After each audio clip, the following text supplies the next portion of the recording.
I'm gonna tell the story of Tashi and the CD player, but I was gonna like either record audio and then pan over or something, but I'm just gonna insert this as a video so you can see it. So basically, this started with me in trauma therapy. Okay, if you don't know, yes, I'm in trauma therapy to heal my mother wounds, except I might even stop because I'm tired of spending money on her when I don't even like her as a person. So we'll see where that goes.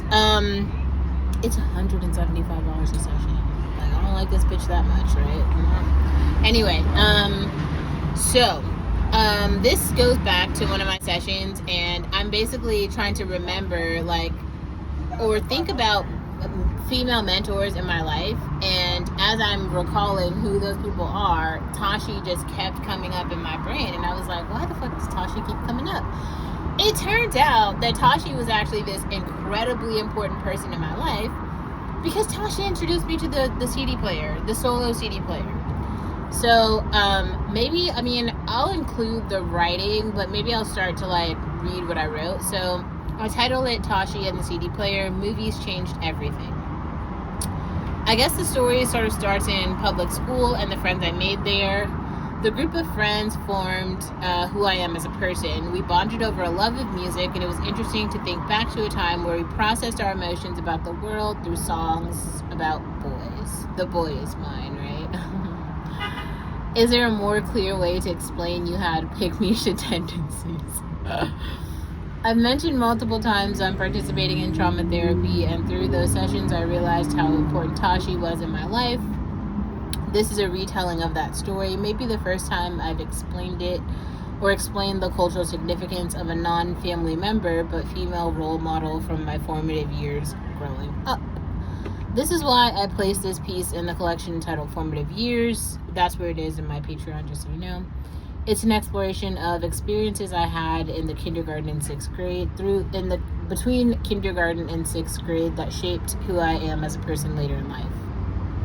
To this day, I process my feelings about the world via music, and you can always find me with my headphones on, and this is something you will soon come to understand that I learned from Tashi. Sorry, I just realized that my earbuds are like not charging, so I'm just gonna charge them because I want to be able to use them later. Okay, I don't know if you can actually, you guys know I smoke cigarettes. I don't smoke that many, but I had the pack that I've had it for like, I don't know, a month, but I used it all yesterday. So then we started with explaining the members of the friend group. In this collection, in this exploration of experiences, let's paint a picture of the time. So I don't know if I want to say this on YouTube. Basically, when I was growing up, this movie Clueless was extremely popular, and I wanted to be Dion. Dion is like everything. I don't know. Like I just believed in my heart I was Dion. I don't know what it is. And I had this friend group. We were like MJA, so it's like Michaela, Jessica, Olivia, and we did everything together, including all my birthday parties.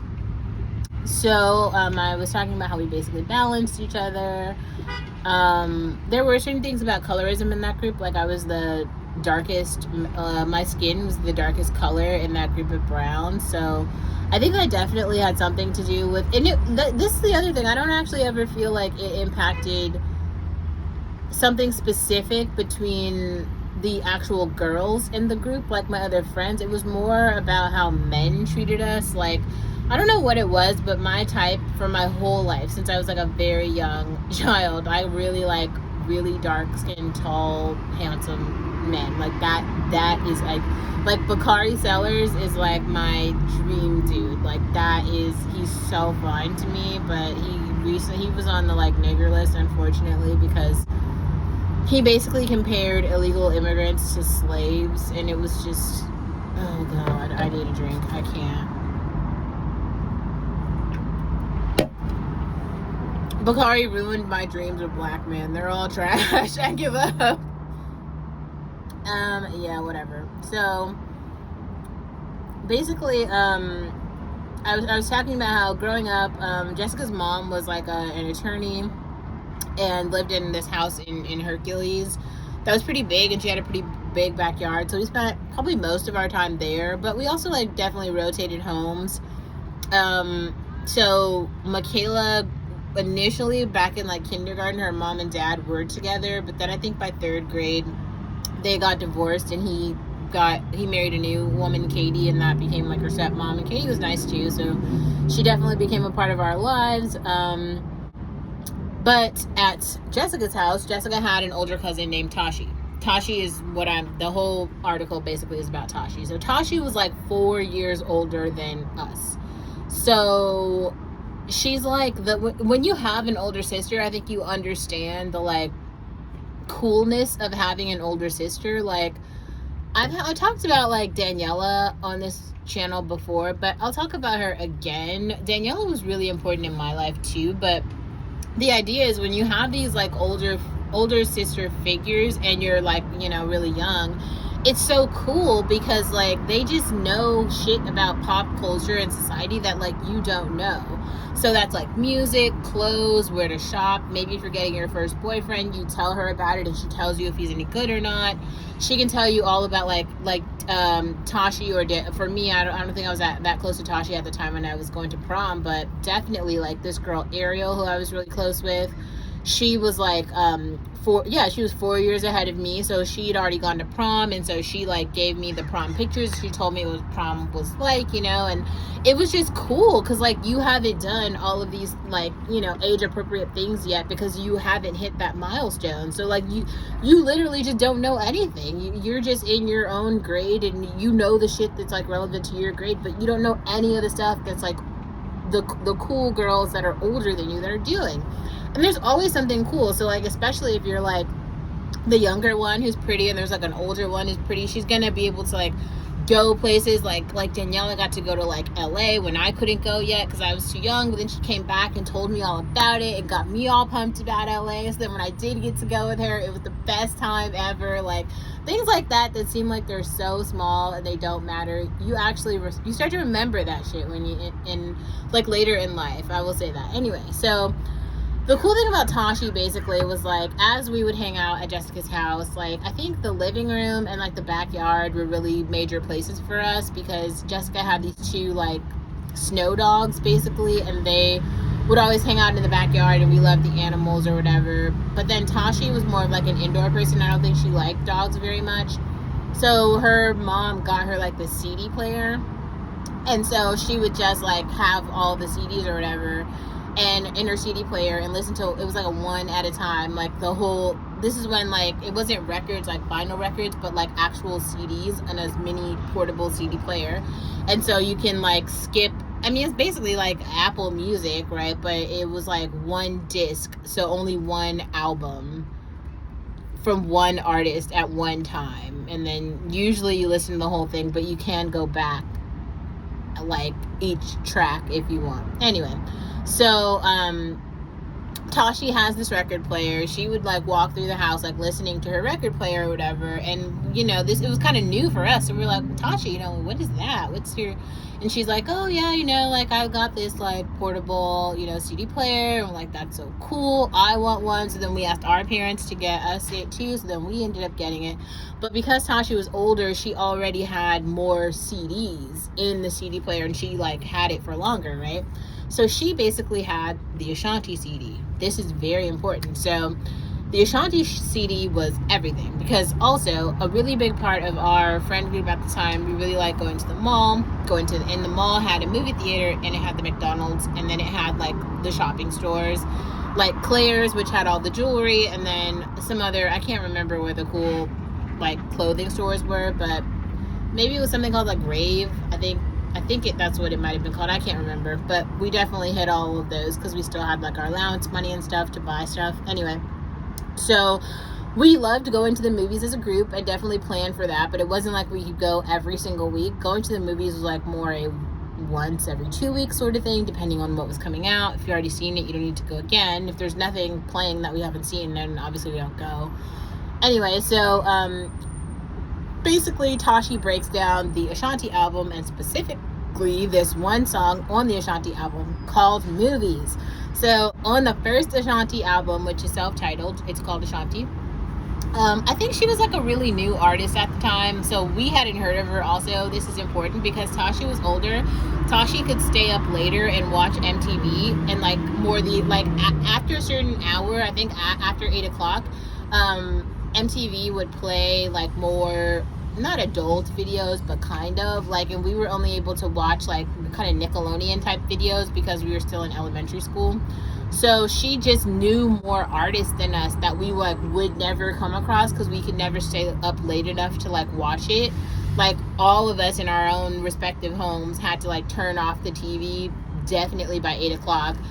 Sometimes we did have cell phones at the time, so we were able, like, I don't know if I was supposed to, but I would go in my closet and call Michaela, and we would talk about how, like, either what we did, after we left, or what we had for dinner, or things like that. If there was any like drama going on in the house, talk about that. I don't know what the fuck we were talking about, but we would definitely be in the closet on the cell phone talking about what the fuck ever we were talking about. Anyway, so then Tashi introduces the CD player, Ashanti, and the song Movies, and she breaks down the history of the song Movies. So Movies is about the fact that basically Ashanti really liked going to the movie theater, and she like really dreamt about like being an actress in a movie, and it was just like so relatable because it's like, yeah, we go to the movies too. And it was just like this, like she was like telling a story from a female. It's like how you listen to Taylor Swift now, or you listen to like Gracie Abrams now. Ashanti, that song was like the first time when she was talking about something in the real world that we related to because we could do it. We knew what it was, and then she like was talking about it on a song, but then she was talking about this other like how do you say, like, experience of like going to the movies, and it was just all so meta, and we were like listening to her. I remember when she told us about like Ashanti and movies, and it was just like, this is the coolest thing ever. Like, and I think it kind of all got us into this place of like the girls and their albums, they're telling all the things about life. And so this is what sort of got each of us into our own groove of like finding the female artists who were super cool, but who were like related to us, because like Tashi showed us that like Ashanti was her person. So it kind of put us all on this like journey to find our own people, and we literally did, and all of our people were different. And so this is kind of what I go into later in the article. So I started breaking down like who each of us were inspired by. So for me, especially this, I think this is important because I was like the brown skinned girl in the group. Like, I really appreciate now that we have like the brown skin exotical who is just telling stories about that, because I do think that experience is a little bit different. Like, you're not going to be like the light skinned friend in the group. Like, you're like the brown skinned person, and something about society and men, they treat you differently. And it's just fair to know that there are like other brown skinned girls in the world who have already lived through this experience, so you're not starting from scratch. It's really like you have all of these like techniques to life that they just help you so much. Anyway, I made a brown skin, I think I called it the Brown Skin Bible music playlist, so I'll put that in the description box if you're wondering like other artists who I would recommend now, like Ruth B, or I think is her name Eliza, she's nice, or yeah, there's like a couple of different options. Anyway, so at the time though, my person was Brandy. It was a mix between Brandy and Aaliyah. So I really like Brandy because Brandy was on the soundtrack for Waiting to Exhale, and when I wasn't at Jessica's house, I was typically at my grandma had a sister, Aunt Lil, who was like I was so close with Aunt Lil, and even when my mom passed, my mom inherited Aunt Lil's house, and they were really close. She was a very important person in my life. And Aunt Lil had the Waiting to Exhale soundtrack at her house. I don't know why she did. She was a very old woman, but she had the Waiting to Exhale.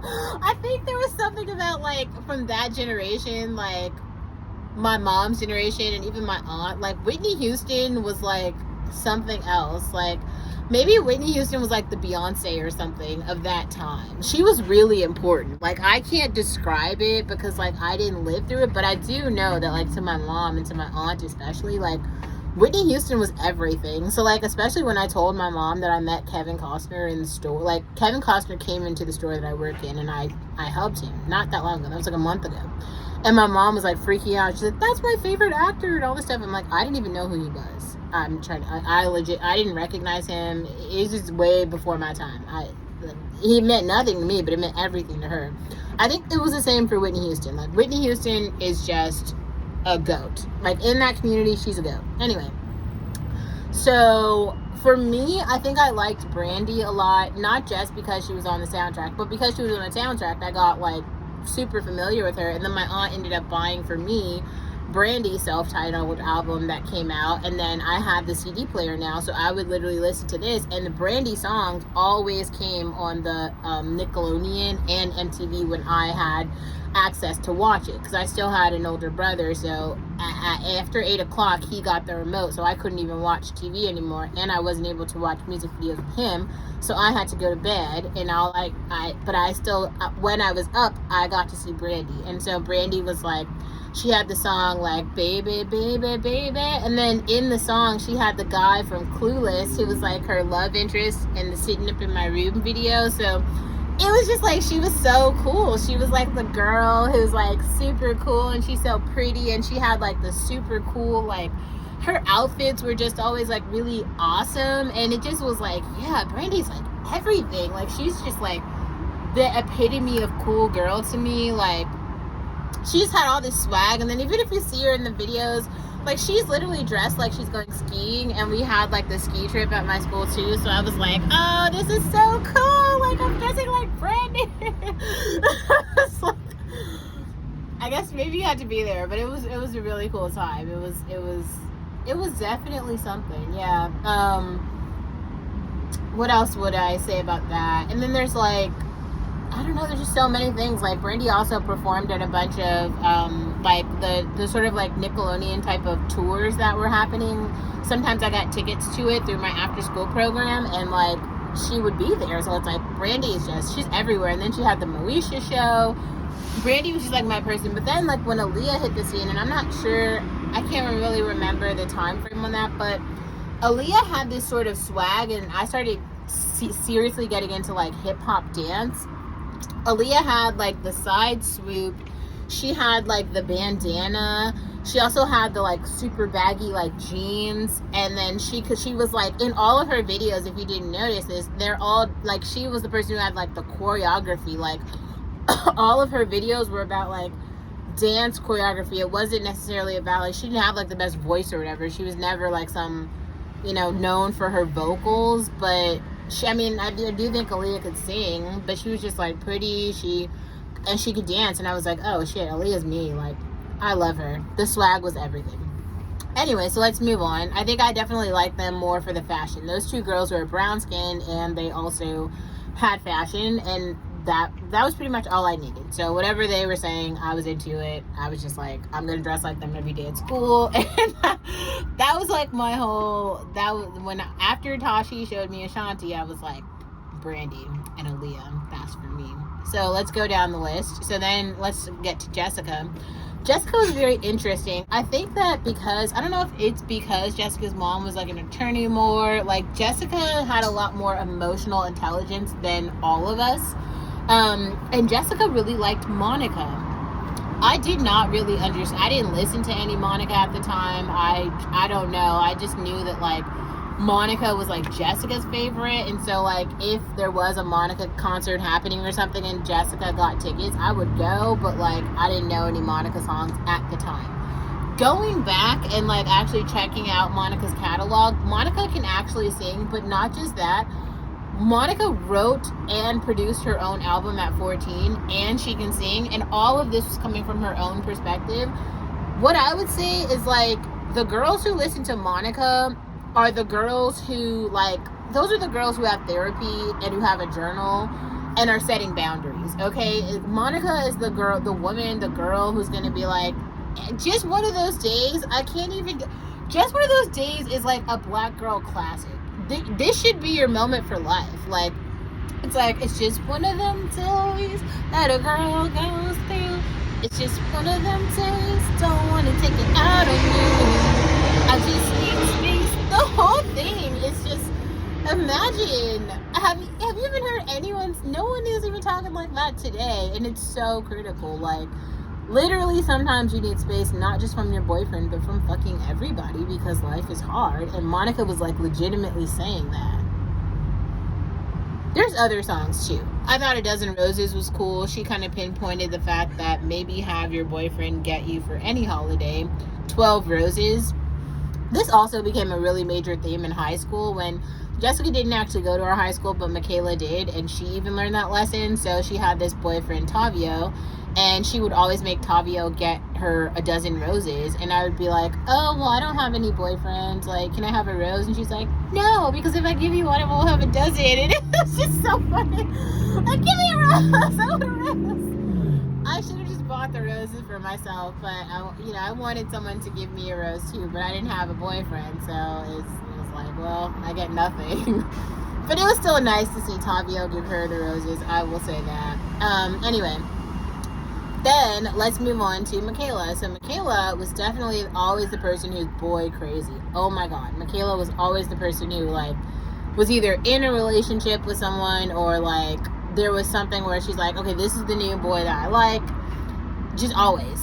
So Michaela liked Maya, and I think if you go back and explore Maya's collection, pretty much all of Maya's collection is about being boy crazy. But I specifically remember two songs, like a couple songs. Case of the X, which is basically Maya distinguishing. She kind of made a point where like I wear a size 4 panties, so when I found a size 6 or something in my locker or something, I knew they weren't mine because that's not my size.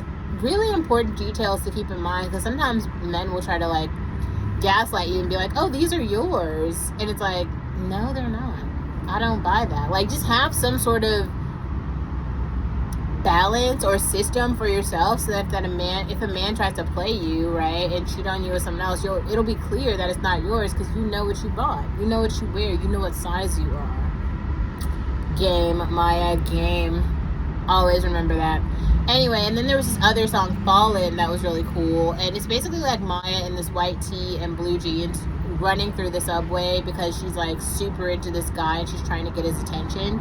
But I think it was like, I don't know, like I didn't understand the song at the time because like I said, I have never been the one who's like actually had a boyfriend. There was this guy, even since kindergarten, who I will always remember. There's this guy, Juan. He was like totally my type, right? Like dark, handsome, oh damn, fine guy. Anyway, but I don't know, I never date anyone, so it wasn't like that led to anything, but it was just more like, wow, Juan is really hot, and that's how it was. But I thought he was hot since like kindergarten. Anyway, so where are we going with this? Oh yeah, well, actually, I don't actually think it goes anywhere because Michaela, yeah, so we were talking about Maya. So Maya's kind of the boy crazy one. So we talked about Case of the X, we talked about Fallen, and then there's even Maya marrying herself in the end. And then she actually does that song with Jay-Z where she's like, the Best of Me song, where it's basically talking about like, I really like you and you're really cool, but like, I basically don't want to sleep with you because then I'll be giving you the best of me, and I know you don't really like me and you might like someone else.